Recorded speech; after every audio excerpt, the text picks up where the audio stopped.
Thanks.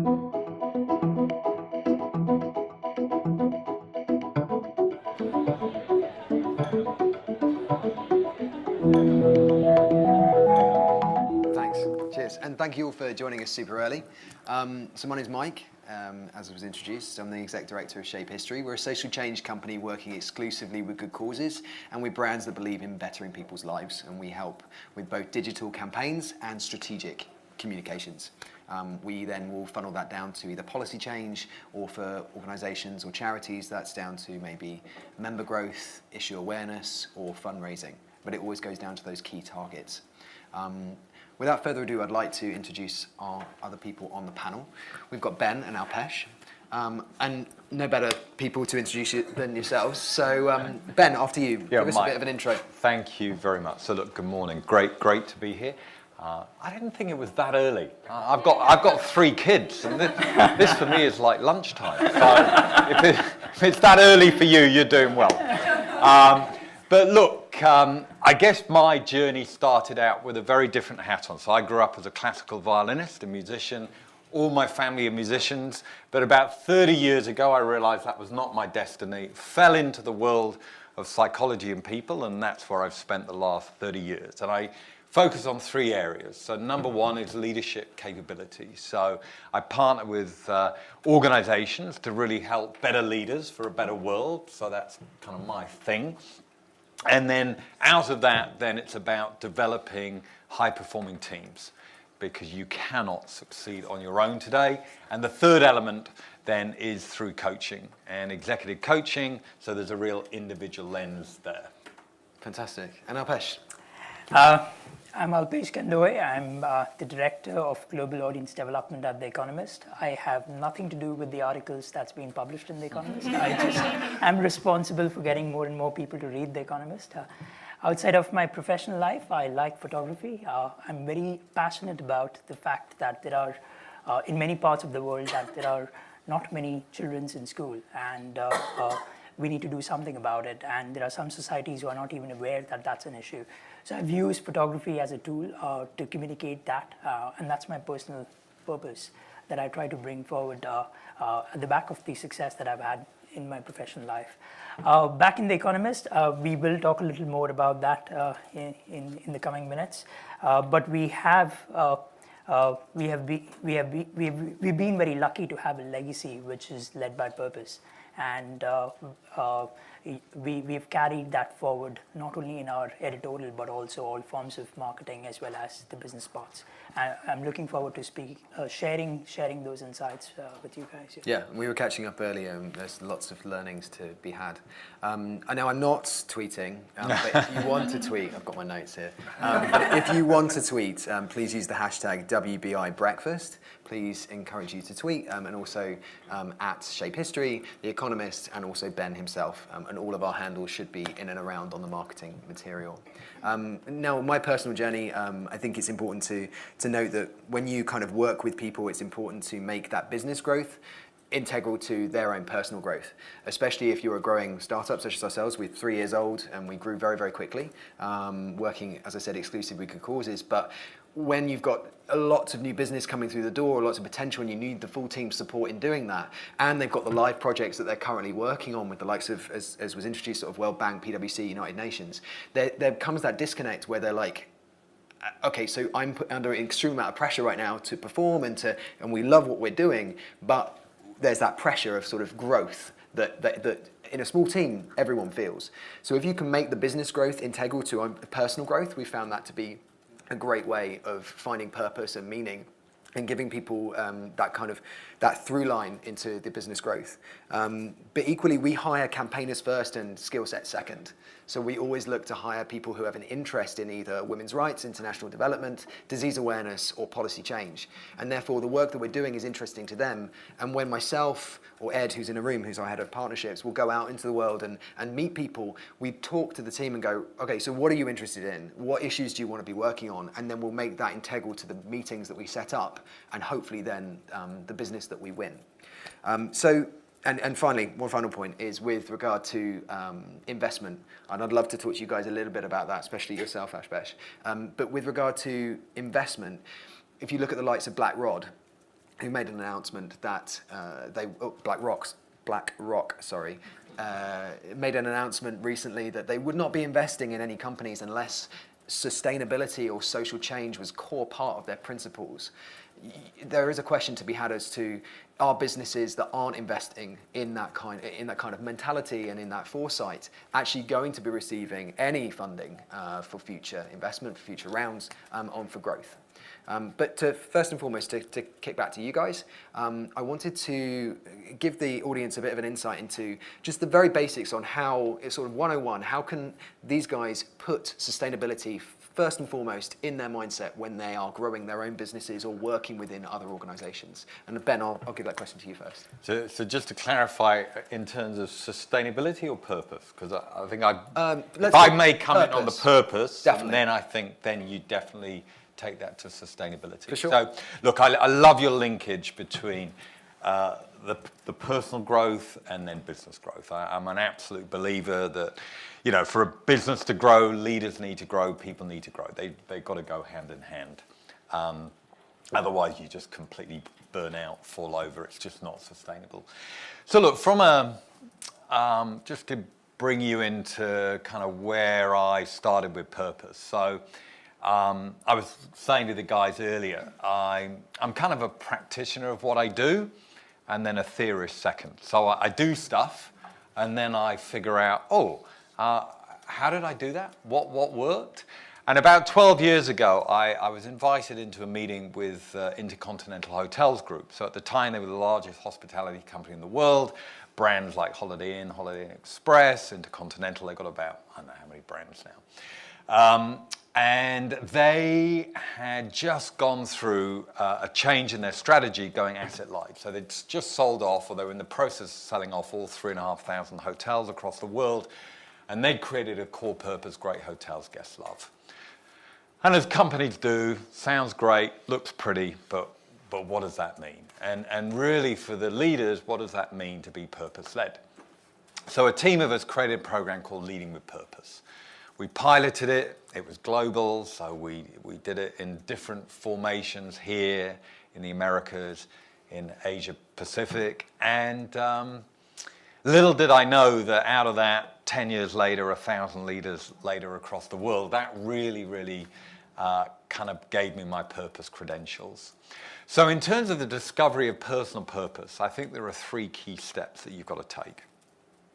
Firstly, for me, purpose, when you look at, what is purpose and how you define it? Because it's one of those words I think that's used a lot today. It's incredibly topical, which I find quite interesting. Even we had Bill Gates was over in April and he was talking about, the future and robotics and automation, all that great stuff, and saying, the world of work is going to just completely change, and anything that can be automated will be automated, and therefore the kind of neurosis that we have around work today and how we define work, it's got to change. And it really raises philosophical questions about purpose. So for me, the way I define purpose is that it's your true north, it's your big why, it's why you do what you do, which, as you say, brings meaning, it gives a sense of direction, a sense of belonging, and I think out of purpose you draw incredible resilience, which we really need today, great strength, a lot of energy, passion, and you love what you do. And I think what I've noticed in my work is that you have a purpose, and then it will translate itself to all roles in your life. So it's not that you've got a purpose for life, a purpose for work, a purpose for society, a purpose for family, a purpose, you have a lot of purposes. No, you have a purpose, and then it translates across. And you know when you're on purpose, when you are at your best, when you are fulfilled, when you are in flow. And that really, for me, is indicators of purpose. Passion, energy, inspiration, that kind of sense of things happening but in an effortless way. So to find that, 3 quick steps. Number 1, you've got to identify when you are at your best and to think about activities and times in your life when you've been truly fulfilled, when you've been happy, when you've had that sense of peace, creativity, when things are happening. Secondly, then, you've got to make meaning of those activities. Why were they so meaningful for you? What was going on? And therefore it could be, so on a personal note, I remember growing up, I just loved sports. rather topical at the moment, but that for me was all about passion. Then I loved travel, and that was about curiosity and learning. And then I love writing, which is about creativity. So you've got to define the activities, make meaning of them, and then kind of put them in this melting pot of, well, what does that all mean for you? And why does that matter? And what's the difference? And what significance does it make? And ultimately, if you do a live and breathe that, what would be the contribution and the value add that you'd make as a result of that? And Ben, when you're working with companies, Yeah. is there a certain size of company, because there's a variety of businesses here, is there a certain size of company where the tactics that you employ to get purpose on a day-to-day basis with both people and also with senior leaders, does that differ if you're in a business of 25, 50 and 100, or is it pretty much always the same? I think there'd be principles that would be common, but application would be different. And so in terms of how you scale it up, I mean, an example at the moment where I've done a lot of work, and I know it's topical and potentially controversial, but Heathrow, and obviously they won expansion this week, and I've worked with them for 7 years and started with a program called Leading with Purpose and Values. So again, they were in infrastructure. They decided to shift their identity and go into service. They created a core purpose, making every journey better. And, you know, after a legacy of 50 years of building stuff, you know, then to actually think we've got a passenger that we're serving and we want to create a world-class passenger experience. And actually where we really tried and tested that was with Terminal 2. So I was fortunate to coach the leader of the Terminal 2 team, and they had to open Terminal 2 on time, on budget, £2.5 billion, June the 4th, 2014. And I took that team on an 18-month journey in order to be purpose-led to deliver the project. So teams, individuals, organizations, similar methodology, but different application. Understood. And we'll touch a little bit on Heathrow in a minute, because I'd love to touch on the balance of integrity and also social change. So Alpesh, can you talk us a little bit through how you've helped The Economist and your team has helped The Economist to kind of shift up that kind of dry brand that we, or many people know The Economist for, and do that through actually sourcing and finding purpose? Sure. I'll actually go back to we were founded in September 1843. We'll be completing 175 years today, this year. And we started with this mission statement that we publish in every single issue. We take part in a severe contest between intelligence, which presses forward, and an unworthy, timid ignorance obstructing our progress. That was the mission statement that we started with. Through the journey of the brand, we have stood by this mission statement. We have advocated for prison reforms. We've advocated for privatization. We've advocated for the right to die. We've advocated for gay marriages. We've advocated for legalization of cannabis. And we have always stood by these causes. But the perception of the magazine landed up being business, finance, economics focus. And that's what we wanted to change. We wanted to bring out that we actually stand for agendas that we think is helping, from a liberal point of view, human beings progress. It's about free ideas, free exchange of ideas. It's about free markets. It's about free movement of people. And we wanted to stand by those causes. But again, the perception was we are business, finance, economics focus. So what we did was we actually, for us, it's the marketing is just go back to our content, read our content and see what is different about our content that we can bring to our consumers. And there was a lot of things that we wrote about, which was very interesting from a consumer's point of view. And one of the themes that we picked up was the fact that in the next 20 to 30 years, we're going to have a big challenge around how we feed ourselves because the world population is growing. And it's going to grow to an extent where climate change impact is going to have a material impact on our agricultural farming industry, in which we will not be able to feed our appetite the way we are today. And we looked at what trends are happening in the industry around this particular challenge. And what we decided to do was surface some of these interesting trends that people perhaps might not be aware of. So some interesting facts. A serving of a grasshopper is equal in terms of protein to a serving of a beef patty. So perhaps we should consider eating insects because they are far more sustainable in terms of producing insects versus eating animal protein. And all modes of transport put together versus animal farming contributes more to greenhouse gases. So there are facts like these that we need to be aware of. So, I don't know how many of us saw Cowspiracy, but this guy in that movie, in that documentary, talked about how he he was so worried about the environment that he started taking short showers, and he started doing a lot of small things in his daily life. And he calculated the carbon footprint of that and the impact of that versus not eating beef one day. And he measured that. But we're not advocating for, okay, let's all become vegetarians. That's not what we're advocating for. But we looked at a trend that's emerging in Silicon Valley. There are companies out there who are now trying to research and produce beef, which is not made in farms but made in lab, extracted from plant protein, or perhaps from a live animal flesh, which is then artificially grown in labs. And they're researching to that extent. Companies like Beyond Meat and Impossible Food is researching to that extent that the juiciness of the beef is exactly like the way it is when you produce it in lab. So what we decided to do was create these content pieces into experiences. So it's serving a business objective from our point of view, in terms of we want to be in front of the consumer, to be perceived as non-business finance economics focused magazine, and it's something that is relevant to them, therefore they should be reading it.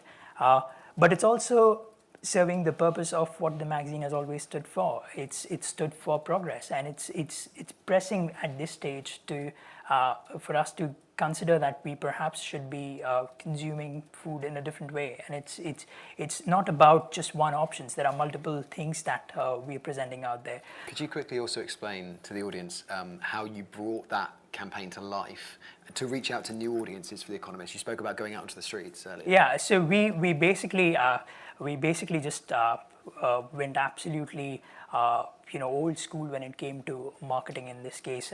Of course, we do a lot of sophisticated digital marketing stuff, but what we did in this case was looked at what used to happen in the olden days. There used to be a physical real world marketplace where people used to go there, interact, transact, have that value exchange, have that commercial exchange, and that's exactly what we did. We went on streets of various cities, right from Sydney, Melbourne, to New York, to Philadelphia, to London. We used to go to parks on the weekend, park outside London Fields perhaps with our ice cream cart and dishing out free ice creams, but those ice creams have bugs in it. And that's when we bought our content piece, and that's when we introduced that actually, hey, you know what? We're not giving out free ice creams because we want to lure you, but there's a link to what we have written about back in 2015, and it's that was one part of the marketing. The other part was also linking it back to some kind of cause. So another concept that we have is the fact that, I'm going to read out this fact because I don't remember all of them, over 7 million tons of coffee is consumed annually around the world and could produce 340 million gallons of biodiesel. So coffee grounds can be recycled to produce biodiesel. And there's a company in London which is at the forefront of this called BioBean. So what we did was we gave out free coffee, but then the coffee grounds were recycled. We tied up with BioBean at the other end. They were recycling these coffee beans ever since we started doing this campaign way back in 2014. And now those BioBean is fueling London buses. So there is real action, there's real difference that's actually occurring. So that's how we have kind of translated purpose in our marketing and our content into real life. And it's great to hear you getting out into the real world, because at Shape History we try and do the same thing. So when we're bringing these campaigns to life, we'll try and do social experiments, bring it to life with video, with animations, and do things that cut through the noise and get people to actually take action and understand the issue at hand. Now, I have a question, because we've gone through our own process of finding our purpose and our values and our messaging. It's almost the shoemaker's shoe. We do it for other people, and then we never did it for ourselves, so we did. And we figured out that we had this word that we kept using, like liberal values, called progressive values. Yep. And as a social change organisation, who do we change history for? And who defines what is and what isn't a good cause? For instance, if you speak to someone on the right agenda or the left agenda, you'll get a very different story. And this is a question to both you guys, and I'll start with you, Alpesh. How do you decide, or how does the Economist decide which causes and campaigns it aligns itself with and which it doesn't? I think going back to the mission statement and going back to what we stand for as liberal values and not the American way of liberal values, it's the free world principle of liberal values. We stand for that, but we also are very clear that there is going to be an opposing view, and we have to respect an opposing view. The biggest threat to the society today is the fact that we don't have the appetite to have a debate. And that's what we are absolutely against. We are really up there to have a debate. So yes, we have a point of view, and we also respect that there's going to be an opposing point of view, but we should be able to present our point of view in a very strong way and a convincing way, and we leave it at that. It's for the audience to then decide whether they want to buy it or not. But I think it's very important that, yes, you should stand for your purpose, your cause, and your beliefs, but also be respectful and mindful of the fact that there is going to be an opposing view, and we need to be strong enough to be able to hold a debate around that. Yeah, definitely. So it's not an echo chamber, but Yes. it gives difference of opinion. And the same question to you, Ben. I mean, choosing to work with Heathrow, given that it's a controversial topic, yes, you're helping with purpose and with connecting people and bringing the world together, but at the same time you're having an impact on the environment, especially in London. How do you select kind of which, because I guess through your book, which is available through any good bookstore, but also over there. Purpose. Give you a little plug. Yeah, how I guess you get a huge amount of senior leaders and decision makers who approach you organically. How do you decide who you align yourself with and who you don't? Yeah, so it's a very, very interesting point. I mean, for me, kind of the ethos of what I do is better leaders for a better world. Now, I do start with the individual, and I mean, if you take Heathrow, and again, these are very personal beliefs, and I'm very, very clear with all the work I always do. I'm an educationalist at heart, so my absolute passion is just to create environments where people get to think for themselves. So everything I throw out, I just say, look, it's just an idea. It's just a point of view. I'm not right, but it's just, this is a point of view. And it's always, always to provoke people's own reflection. You know, my father, I mean, growing up as a musician, it was interesting. My father was actually my headmaster. So, and I grew up at this little international music school, Yehudi Menuhin school. We'd have all these great maestros rock up to teach us. And basically, if you played like them, they were really happy. And you were great. If you dared to kind of venture out and find your own tune, then it was not so great. And I look at, I've got 3 kids in school. My daughter's just gone through GCSEs, and and she'll finish geography and go, great, I never have to do geography again. Science, never have to do science again. You chat to other parents, and all their kids are coming home going, great, I never have to do this again. This is tragic. This is just insanity that we talk about education and we do a brilliant job of switching people off. Yeah.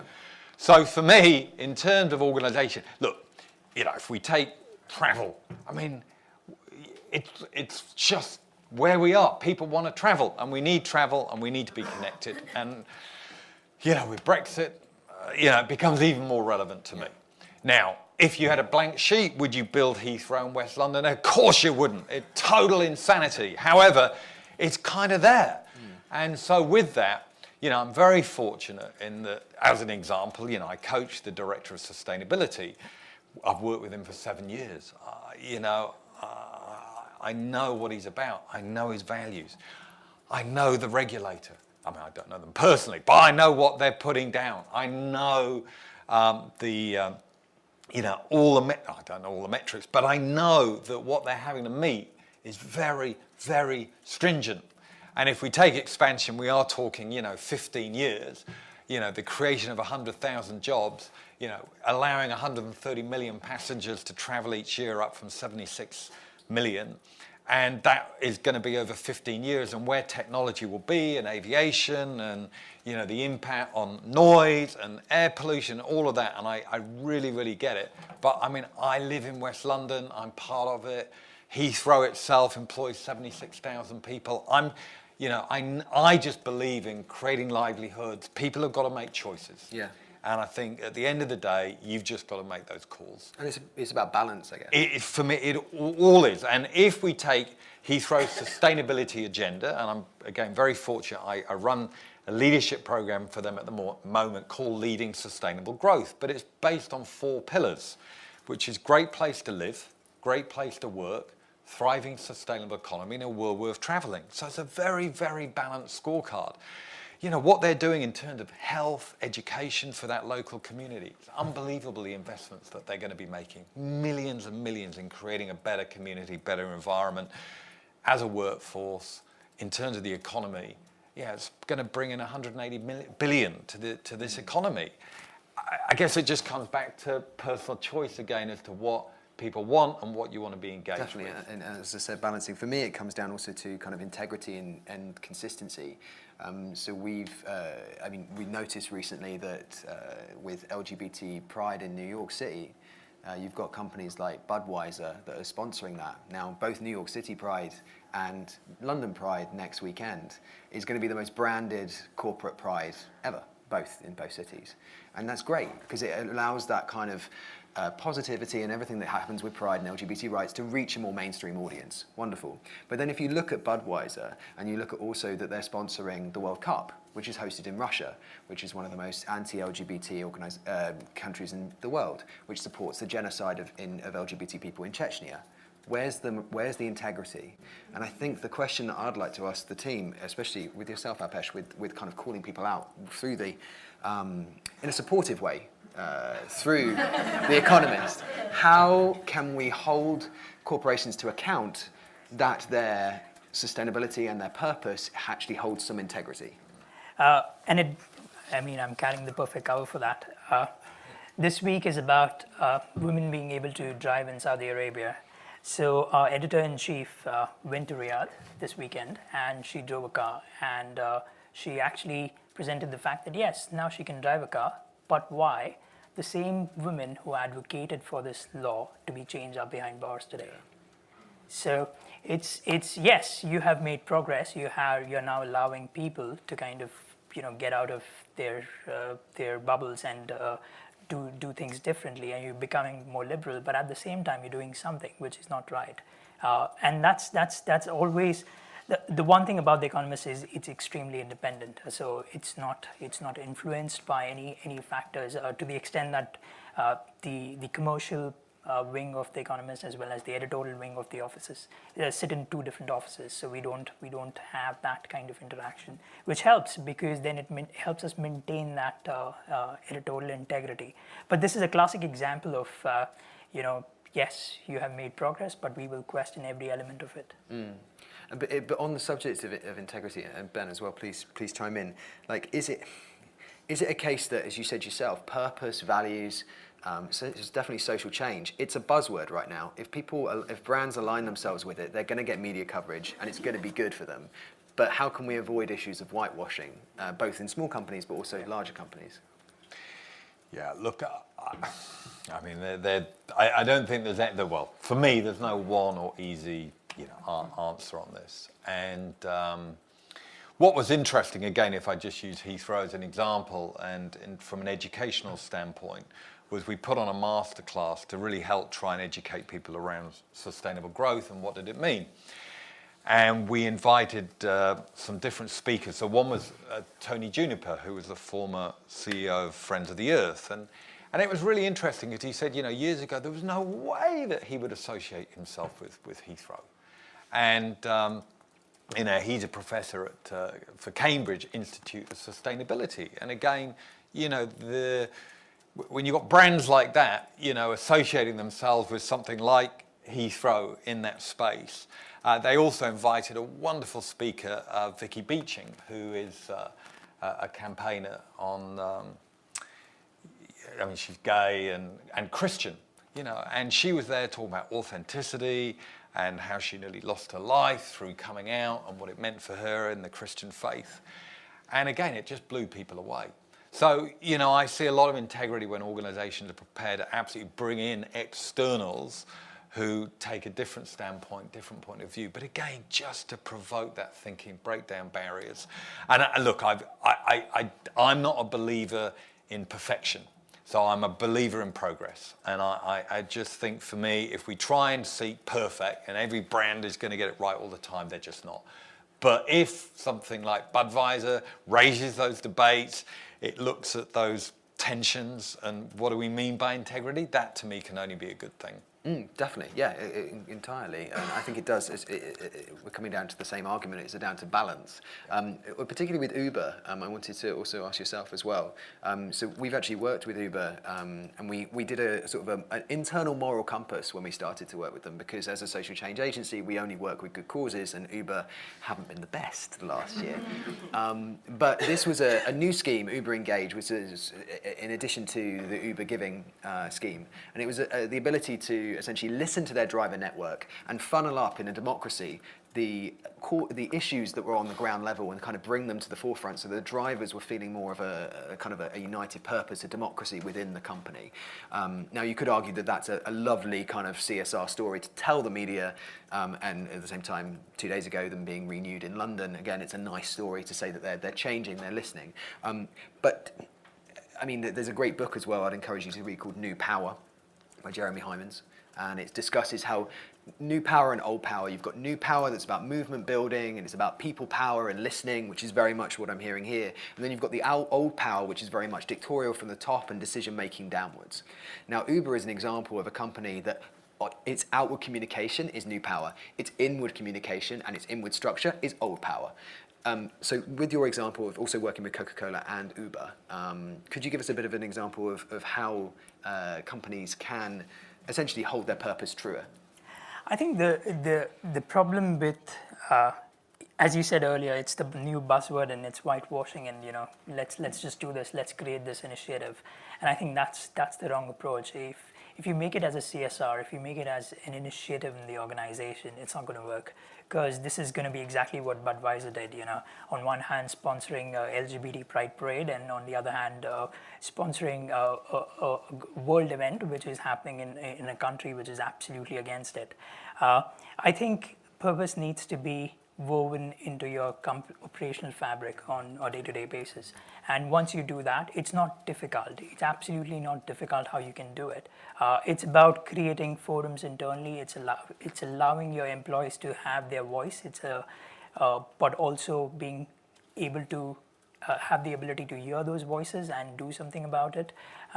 We have a very simple tool, and it's no rocket science. We have our intranet in which any one of us can go and create a group, and that group could be anything that we want it to be, and others can join and we can follow. So there are people who have created groups like small things that we can do to have less carbon footprint in the office. So there are small, and there's one group which has just started saying that we're going to debate, and we're going to create a debating society within the company.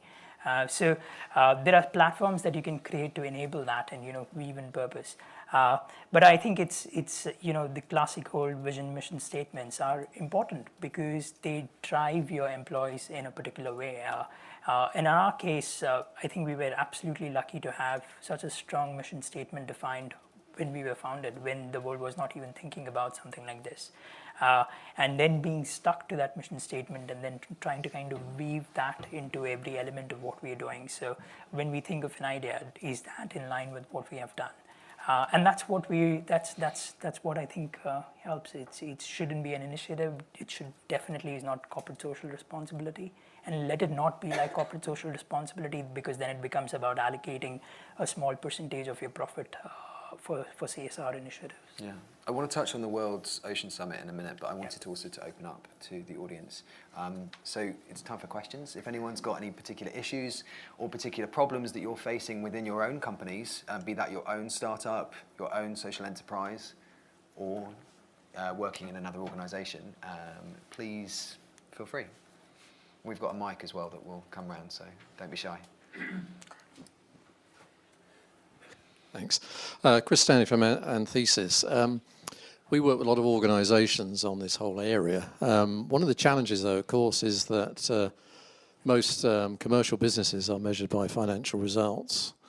And every time we try and get involved with thinking about purpose, we then ask the question, how are you actually measured if you're a senior manager or you're on the board? And you find out that actually they're not measured on those areas. So how do you approach that issue? I'm thinking particularly Ben, because you've probably been facing this. Yeah, no, it's a great question. I think what I've noticed is, firstly, I think leaders instinctively know that there is a natural correlation between if I'm on purpose and I'm energized and I'm engaged, and I'm loving what I'm doing, and I'm growing and I'm developing, that's going to have an impact on my productivity and therefore my results. So I think there's a kind of instinctual knowing of that, but then how that then manifests. So the way I suppose I've seen that tangibly is just through a balanced scorecard. So again, if I'll just use Heathrow as an example, but so historically, you were just measured on what? So it was just very, here are your objectives, tick the box, that was it. And then they brought in a balanced scorecard looking at 4 areas. So your remuneration, 40% in terms of what, your objectives, 40% in terms of how, in terms of behaviors, and those behaviors are absolutely aligned to the values. So you're measured against the values and the expectations, 10% on your personal development, and 10% on community, contribution to community. So that was actually, so the remuneration was set against that. And I think that's really when you start getting people's attention. So as a line manager, I'm actually going to be, reviewing your performance, not just on your tick box, but actually on behavioral, on all these other factors. Of course, then that really holds up the mirror. Well, what am I doing? Am I living and breathing this? Am I role modeling that? Because again, I'm going to be held to account. So I think that's definitely one way I've seen it really have more traction, and then definitely through in terms of engagement surveys. So again, often organizations I work with, they'll go for something like Great Place to Work. It has 8 factors around it. And so again, purpose and values can be integral to that. And again, then you can be measured on that. And again, that Great Place to Work can be correlated in terms of financial performance. So that's kind of where I see it come through. And just to add to that as well, I'd quote Richard Branson, have fun and the money will come. Yeah. And we've kind of stuck by that, strangely as a social enterprise, for 3 years. We've never really worried too much about, there's just this strange alchemy. If you live and breathe your values, then you attract that similar mindset. And you aim big, and then you start to collect clients that are bigger and bigger, and suddenly you realize you've got a bigger agency than you ever thought you would do in 3 years. So it's more about less focusing on the numbers. I've never been a numbers guy, and more focusing on the ethos of what you're trying to build, and then you'll find like-minded people. That's a very, very wobbly, soft answer, but then that's the way my brain works. My point of view on that is, yes, profits are important. Being on the corporate side, yes, that kind of determines how your company runs, because on one hand you have shareholders to keep happy, and on the other hand you want to kind of invest in your company to develop your infrastructure, to develop your resources, to expand your team. So profit is really important. But so I'll give you an example at The Economist. We have a division called The Economist Events, and this division was responsible for creating events. And largely used to be country summits, so it could be an India summit or a China summit where we used to invite leaders to have a discussion around economy and stuff, and it used to be a pretty dry kind of format, which used to work very well, and there were many big companies wanting to sponsor events like that. And we changed our approach a couple of years ago. We actually got back to the mission statement, and we looked at what are the issues that are affecting the world today. We identified that the health of our oceans is under threat, and there needs to be something that needs to be done about that. And it's not just about the fact that there's billions and billions of tons of plastic over there. The whole issue around overfishing is a lot bigger than the fact that there is so much plastic in the ocean. So what we decided to do was create the World Ocean Summit back in 2012, and it was a massive event which generated revenues for the company, because there were many other industries, many other companies who were wanting to be a part of it in terms of sponsoring it and being a part of the conversation. So we generated revenues, but we also created a forum where we got policymakers, we got the governments, we got the industry participating and talking about this topic and taking actions and talking about what plans they're going to take, and they're revealing those plans at that forum. The same thing about the other thing that we did was the Pride and Prejudice series, which is around the LGBT community. But the fact was, again, there we had there is a business cost to discrimination, and what is that business cost to discrimination? And that was the conversation that we needed to have with the industry, and that's what Pride and Prejudice did. And just by having that conversation, of course, we made money because we had sponsors who were willing to pay for a conversation like that. But we also made physical change, physical on-ground change by actually driving that conversation. And no one was talking about the business cost of discrimination, but we did. So I think there are various ways. So if you, as it was said earlier, if you stick by your values, you will find ways to kind of express those values into business ideas that can generate revenues. But I think it's very important for us to be very tight-gripped about those values. And actually, the UN we're working with, the Free and Equal campaign, which is their LGBT campaign in New York, they've just done a huge, both corporate campaign, but also the economic cost of discrimination. Yeah. I think they did it with the Financial Times, yeah. which probably you're not too happy with. We'll get to that.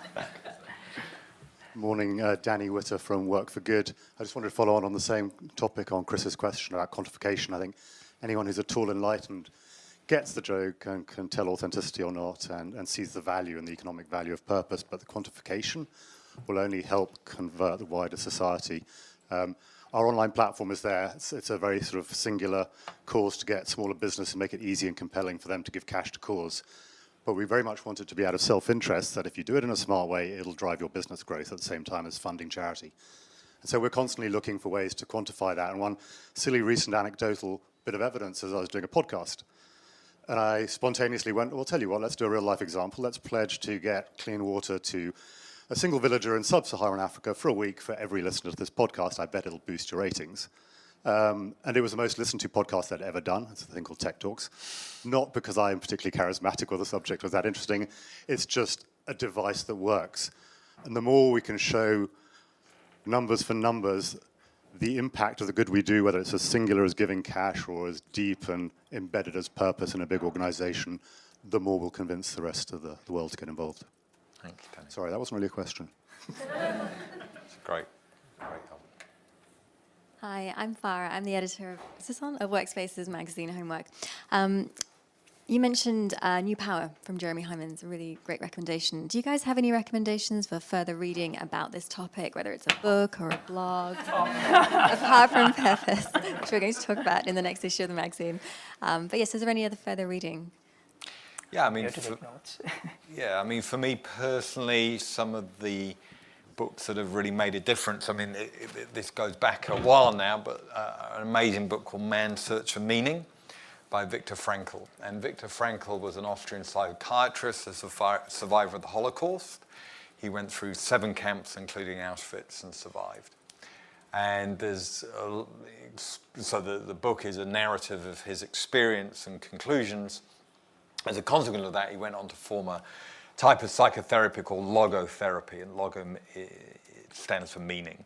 But one of the most profound comments that I took from his work was he noted, as he literally observed people smoking their last cigarette, taking their last breath, was that every last human right and dignity could be taken away from mankind, except he described as our last ultimate freedom, which is our ability to choose our response in any given situation, to choose our own way. And his work's been very impactful for me just in that power of choice, and that everything is a choice, choices have consequences. And for me, what I'm doing when I'm working with individuals around purpose is really encouraging them to look at their choices. So as an example, every day, once somebody has got closer awareness and definition of purpose, will be then to choose it.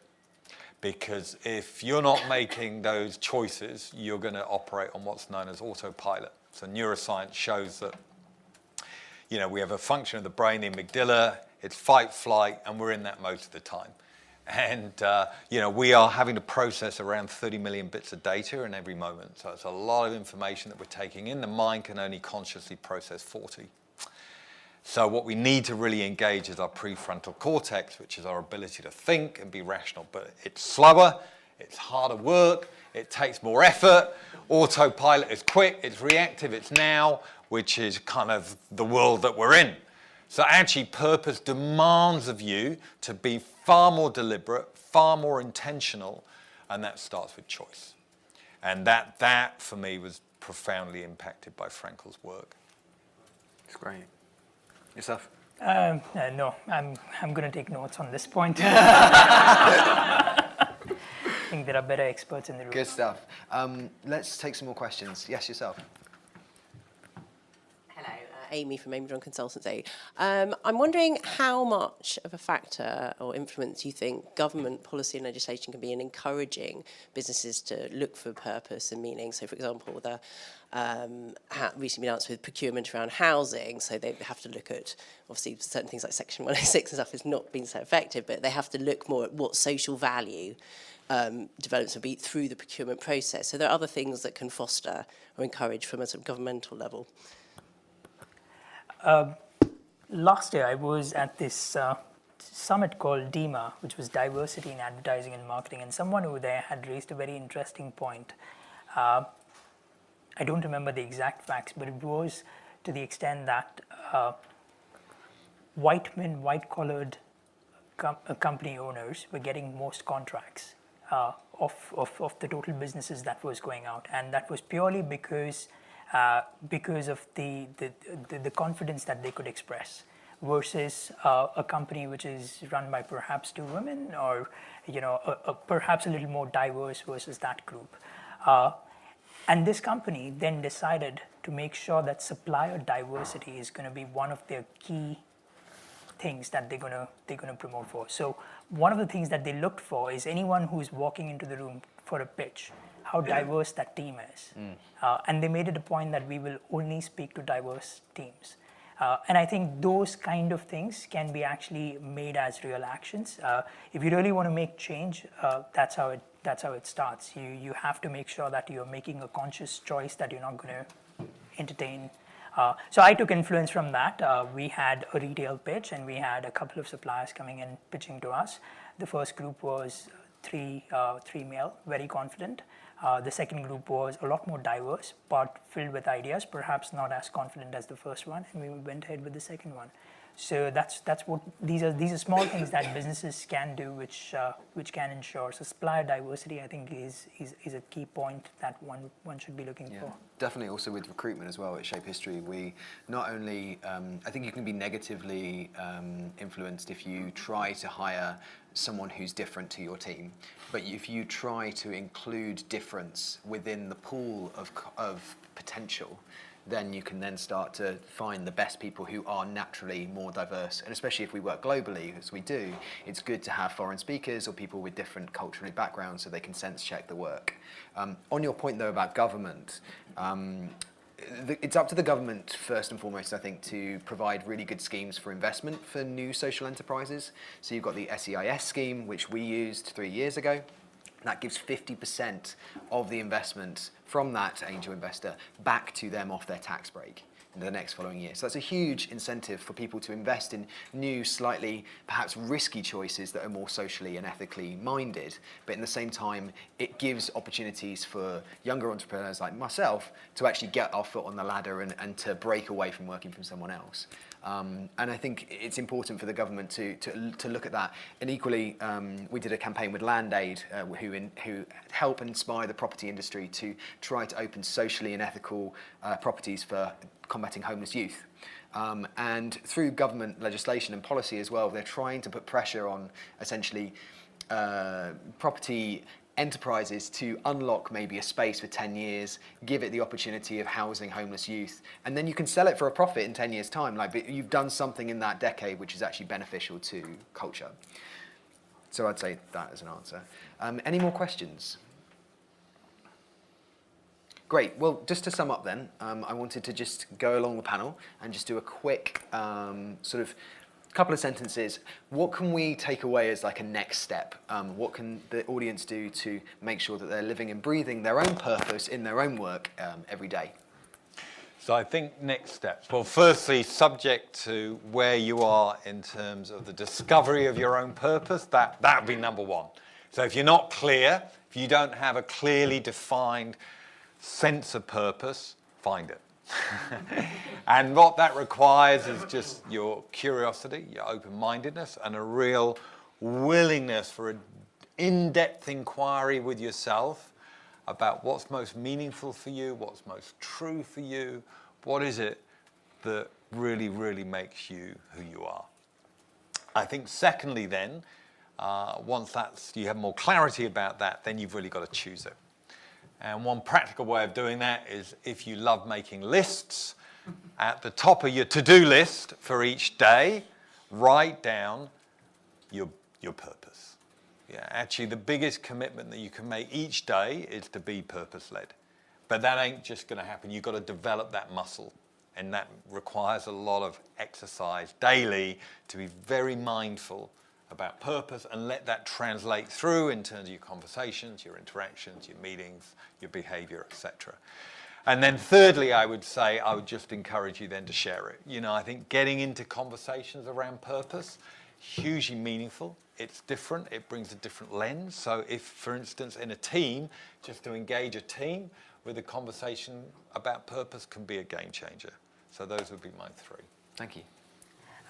Similar in that sense, I think, yes, the onus is on organizations to create purpose and drive employees, but I think we as individuals form a part of the same organization. So if we are the ones driving purpose, perhaps the force of the change can be much faster. So I think it's important that individuals have their own purpose when they get to go to an organization. You have your purpose, believe in it, stand by it, create your group of influencers, because you can't do it yourself. You need support from peers, you need support from your manager, you need support from people around you. You need to create that network of your influencers around that purpose that you have. And the third one is just go do it. I mean, you know, it's all upon you. If you believe in the idea of the purpose that you stand for, you will find ways to express those ideas which will bring business results in a workspace. And it just happens. There's no formula for it. You just go believe it and just do it, and it happens. You know, one of the examples that we faced at The Economist is, and I think it's also pretty important to acknowledge if we have a fault. And the fault in our case was the fact that we were heavily skewed towards male when it came to our reader base. And we acknowledged the fact that this is a problem. We need to change it because it cannot be so heavily male skewed. So there's something wrong that we have done which has led to this. And we identified that and we acknowledged that, and then we got down to change it. And there is a group of people who believes that they can change it. That group has been given the power to go change it, and they are just doing it. So that's what we need to do, is just enable people to do it. Definitely. Thank you so much, guys. To share my closing thought, I think to live out my true purpose is to share, I think, the ethos of what Shape History is all about, which is kind of going your own way. And whether you're in a for-profit company or whether you're a charity, you can start to live out campaigns and communicate things that actually mean something to people and that to change the world. And so to do that, to live out my purpose of spreading that message, then please check out @ShapeHistory on Twitter. Join the conversation. We're doing a lot around women's rights, international development, disease awareness and policy change. But if you're interested in strategic consultancy, if you're interested in creative campaigns, then please do get in touch. The best way to do that is on Twitter. And thanks so much for your time, guys, and thank you very much for you guys. Thank you.